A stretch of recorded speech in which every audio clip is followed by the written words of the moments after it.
Hey everyone, how's it going? Delrith here, bringing you another rapid fire review, this time for the game Shenmue III. Shenmue III was produced for PS4 and PC by YSNet Nilo? I don't know how you say that, and published by Deep Silver and Shibuya Productions. It was a Kickstarter-based game that was backed to the price of $6.3 million and received a lot of criticism for switching to an Epic exclusive, even after promising that there would be Steam keys at launch for people. For anyone unfamiliar with Shenmue, think of it as a precursor to what Yakuza is today. It was I don't want to say open world, it's kind of like an open area RPG with random quests and activities thrown about, and it was one of the first of its kind. To put into perspective how long ago it was when Shenmue 2 came out, it was like 2001 on the Sega Dreamcast, more than 18 years ago now, so it's been a really long time since a Shenmue game was made. Shenmue, for the most part, was a game played way back when for the story. The jankiness, the bad voice acting, the combat being super iffy, all that was forgiven because it was a new genre that very few people had experimented with, and it was refreshing to play. There was obviously grounds for improvement, but we didn't care. It was revolutionary for the time it was released, and that was enough to get us to play through and enjoy it. The story has you following Ryo Hazuki hunting down a man named Lan Di who killed his father, with the eventual hopes of avenging his dad's death and uncovering the truth to various mysteries he's come across along the way. His journey has had him end up in China, following leads after heading over from Japan. Now, like I said, Shenmue 2 was 18 years ago. There were a lot of things that it did that would most definitely not work in 2019 given the advances in technology and just how games are generally made and so on. So you would have expected basic things like the movement to be improved in Shenmue 3, but they really weren't. To be honest, Shenmue 3 is a complete train wreck from start to finish. It's bar none one of the worst games I've ever played, and after completing it fully with all the minigames, side quests, and all that other stuff finished, I'm more than confident to say that. My problem with the game is that it's too much like Shenmue 2, even though there's such a time gap between them, and it's not a remake, it's a sequel, okay? It's a sequel, and I genuinely thought that there would be major strides in the right direction, but there just wasn't. It even manages to do a few things worse in my opinion, which is freaking mind-blowing to me, and in the end it just left an awful taste in my mouth when I finished it. It's got some laryngitis. Yes. There it is. It's come. The number that shall bring you great fortune is here. It just fights you the whole way. Every single system feels dated and every single conversation feels lacking, with the new characters that are introduced being incredibly bland and uninteresting, the story itself having almost zero forward momentum through the entire game, and ending at the end with nothing being accomplished and the entire game just seemingly ending up being pointless. Well, following my norm with these reviews, then let's just start talking about the graphics and just generally how the game looks, which is acceptable, I guess, if it was a PlayStation 3 game a good number of years back. Now, don't get me wrong. It's the one thing that's improved a decent amount since the Sega Dreamcast days, but even still, by today's standards, it's really not the greatest. The models are passable, although still look sharp and jagged around the seams. The body shapes are kind of wonky, and the world textures in some areas are extremely low resolution. Well, also the skyboxes are bland, but hey, you know, it looks decent. Couple that with really bad animations and of every variety all around, and you've got yourself a passable game for the PlayStation 3, but really not a PS4 or PC release. You'd hope then that with the graphics being at best average or below average, they'd go and put a stellar amount of effort, or at least even a medium amount of effort, that would have been okay, into voice acting, but oh god, is that entirely not the case. It's so bad, it's hilariously bad in some cases, and I don't think I've ever heard a more deadpan delivery of lines in my entire life. Just listen to how Ryo talks in the average conversation. Excuse me. You're not from around here, are you? Yurei Feng. This is a friend of mine. Is that right? Hi there. Is Wong Wen around? There's something I'd like to ask Wang Wen. She's not around? I was just talking to her.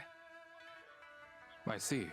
It never gets better either. Even when he's incredibly angry at people, he's still got that deadpan voice acting, and the lines themselves most of the time seem like they were just a bunch of individual words strung together like what you get with Microsoft Sam. Half the time, the conversations don't even fucking make sense, as if the characters are having internal struggles with themselves, and it leads to really confusing situations. It's pretty damn hilarious at times just because of how bad and deadpan it is. There was just an instance where it was telling Shinhwa we made no progress in finding her father and that the whole day was wasted, and her only response was a completely out of place true. It's just absurd. We haven't found a single clue about your father. True. I can't even find those thugs. No extra commentary, just Nothing. true. What the hell do we do now?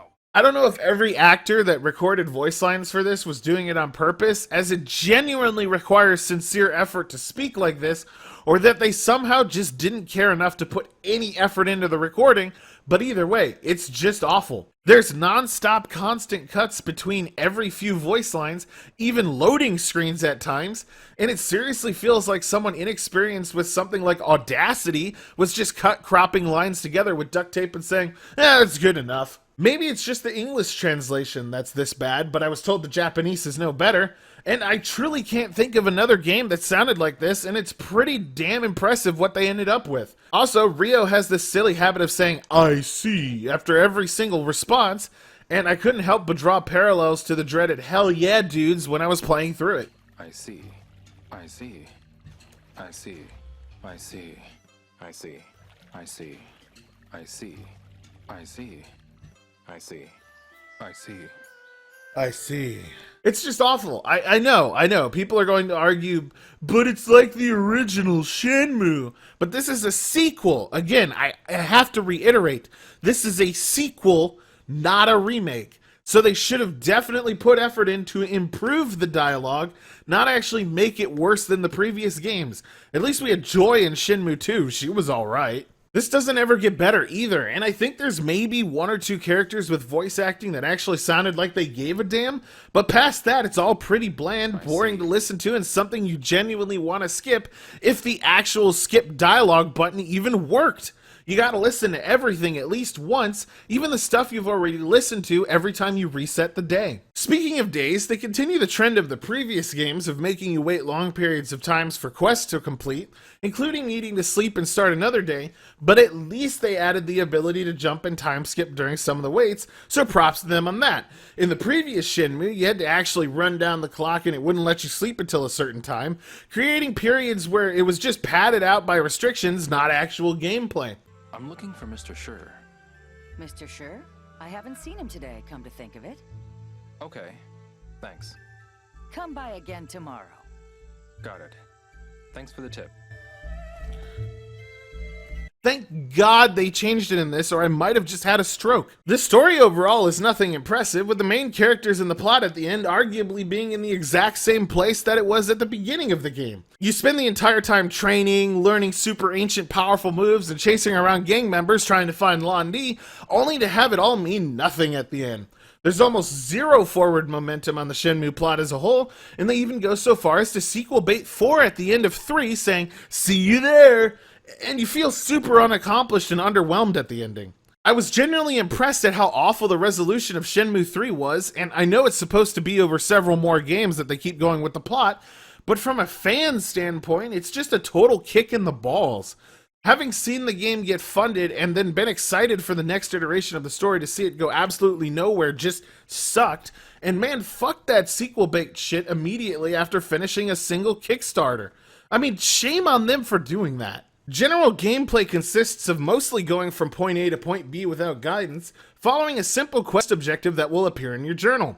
Most of these objectives to progress the plot involve you trying to locate someone, learn something, or find out where a specific place is, requiring you a lot of the time to talk to each and every NPC in an area before it will let you move on. I'm not kidding, there was more than one time where I had to sit through 20 plus minutes of dialogue and talk to every single person about where my next step was, the game giving no hints nor any advice on who specifically to speak to continue onwards. I can appreciate this sort of investigative stuff when the voice acting and dialogue is decent, but with it being so bad and having to do this for 70% of the playthrough, the gameplay experience just sucked for me. Couple that with a shoddy camera-based investigation system where you need to zoom in and look around rooms to find clues, and you've got a nightmare of an experience at times, with some rooms you need to investigate having like 30 plus drawers, each one taking a good 10 seconds to open and close and then stand back up again, only to have to go on to another drawer.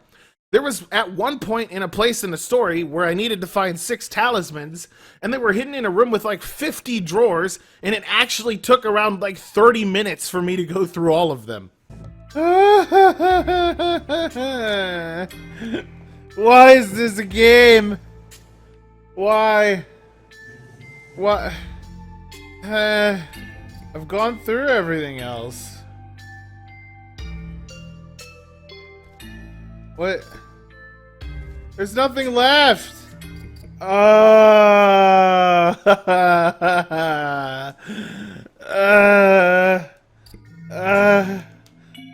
So many drawers. I can't keep searching through drawers. Overall, pretty much every investigation point of the story will have you running around aimlessly and talking to actually everyone. There's this one point later on that comes to mind when you're trying to determine what martial arts stance someone used against you, and it forces you to go to every single martial arts store in the entire city, only completing once you go through the same dialogue choices with all of the vendors. It's that sort of stuff that makes this game almost entirely unbearable on its own, and we're not even to the combat yet. Combat in Shenmue III is like a super dumbed down version of what people have come to be used to in Yakuza. You have different combos and whatnot that make you do different attacks, with each one being learned from a different skill book. In Shenmue 3, however, they also give you a sort of roulette wheel of abilities you can pre-assign, which kinda just results in you spamming and switching between them to confuse the enemy AI.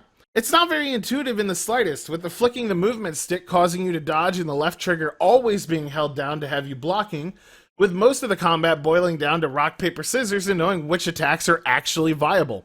There's a lot of them that are just plain garbage and should never be used, with hitboxes being super wonky and enemies getting random ass invulnerability frames from your hits. It didn't take long for me to realize that even on the harder difficulties, all you had to do to win, at most times, was to switch between a kick and a barrage of punches, with the only challenge ever coming from super tuned enemies that just did a ridiculous amount of damage and instantly break your guard. These dudes were still super cheesable though, as the AI is extremely dumb, attacking the air frequently and allowing you to get in free kicks. Training increases your stats, and you've got 3 of them, endurance, attack, and kung fu, with it being somewhat necessary to level them to complete certain fights. The actual activities behind training are extremely boring and utterly terrible, with, and I kid you not, one of the primary ones being to squat in place and practice horse stance for stupid amounts of time. What am I supposed to do?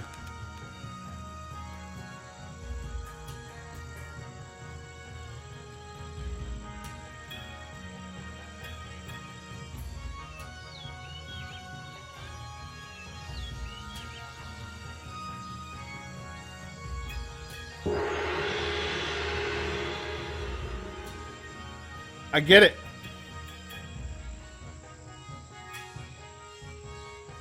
Increasing these stats is just so awful, and that's just doing the horse stance that you saw. The other 2 options are rooster steps, literally walking in circles and doing fuck all else, and 1-inch punch training, simply hitting A at the right time to hit a target dummy. It's just so basic and effortless, leading to full days where you're just crouching in place to get slightly more HP.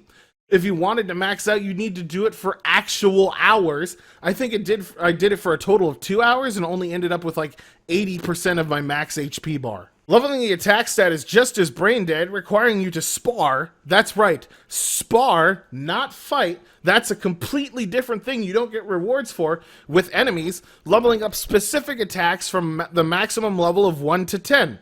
Well, how do you do this? It's even more brain dead mashing, as leveling these abilities is just using them over and over and over and over and over again for multiple matches until they hit max. This then will increase your attack, and as far as I could tell, this is the only way to do it. Get skill books, max out abilities, and then span them for 5 minutes, rinse and repeat. This is what it's like to be a ninja.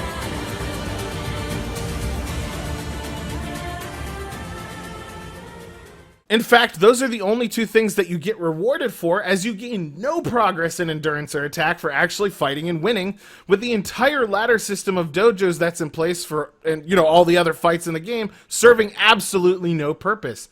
You get literally zero experience for beating anyone in an actual fight in this game, with training being the only way to advance your strength in any way whatsoever. It's just so backwards. You think that defeating top-tier martial artists would increase your talents, but no, it doesn't, making you feel like shit when you actually put effort in and get nothing in return. Oh yeah, and it doesn't matter how strong you get anyway, as there's multiple fights that are scripted in the game to make you lose in a cutscene, even after you beat said enemies in an actual fight beforehand. It's just so stupid, and this will happen multiple times in a row to the same enemy, meaning that your skill as a fighter and talents mean fuck all, and this happens like 6 or 7 times throughout the game.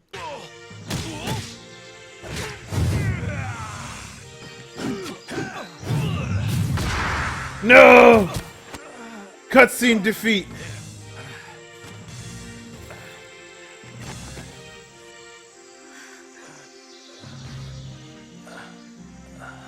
If that wasn't bad enough, a majority of the encounters and actual bosses aren't even resolved with actual fighting, but instead opted to be dealt with by QuickTime events, and they really just love using them liberally. Almost every story plot progression cutscene will be riddled with QTEs, each one giving you less than half a second to respond, annoyingly causing you to fail frequently. Thank God they're always the same, so trial and error spamming helps, but fuck, it's annoying to deal with so often. One thing I will give Shenmue 3 credit for is there's a pretty sizable amount of minigames around for you to play if you're bored with everything else, with a good amount of them giving you tokens that you could trade in for items to sell for money.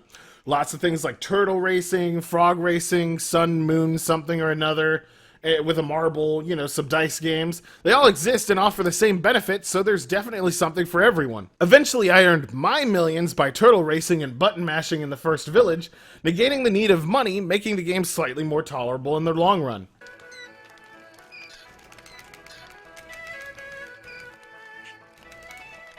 Fucking cheater, Blue! Piece of shit! I'll fucking find you and I will cut you! The arcade games, however, are pretty lame and only really fun to play through one time, with the rewards not even being slightly worth it, making them just sort of exist as an optional feature. Overall, I guess I really just expected better from Shenmue 3 after so long. I was a big fan of the original series. Playing through on my Sega Dreamcast is a fond memory I have.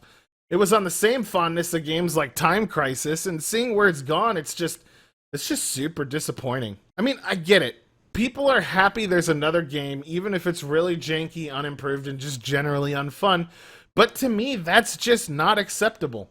When you crowdfund something and you get a bunch of money from a publisher to develop, you at least have to make certain things better, and I only see lateral movement here, nothing forward. I don't care about the 4th game, and quite honestly, I hope that the next Kickstarter doesn't succeed. It really is just a lot of wasted potential and a gross misuse of the funds they were given, and overall the experience, I would say, isn't even worth $15. If you like the sort of tedium that Shenmue 3 has to offer and you really like feeling like you're playing a worse version of a 2001 game, then maybe this is for you, but for most people, including myself, it's a really hard pass. In the end, I'm going to give Shenmue 3 a 4 out of 10 and encourage everyone to stay away. It's funny as shit to watch as a viewer and to heckle a streamer while they're playing it, but outside of that, it's just not worth your time. Go and play Yakuza, a far better version of Shenmue. There's a ton of those games, and any one of them has to be far better than what you'll get with this game. It was honestly one of the hardest to get through games I've ever had to play, and anyone who watched it on Twitch will agree with me, and I hope I never have to push through another 25-hour experience like this again. I don't think I'd survive. And honestly, with it being $60, what the hell? That still blows my mind. It's not even close to being worth $60. But yeah, that's going to be it for this rapid fire review. If you liked it, do me a solid and hit that like button and subscribe. And if you're already subscribed, ring that bell to get notifications on new videos in the future. And if you like the rapid fire reviews or would like to see when I'm doing them live, do me a big favor. Head over to my Twitter at AJSADelrith and give me a follow. I'd really appreciate it. Until the next video, this is Delrith, and I'll be seeing ya.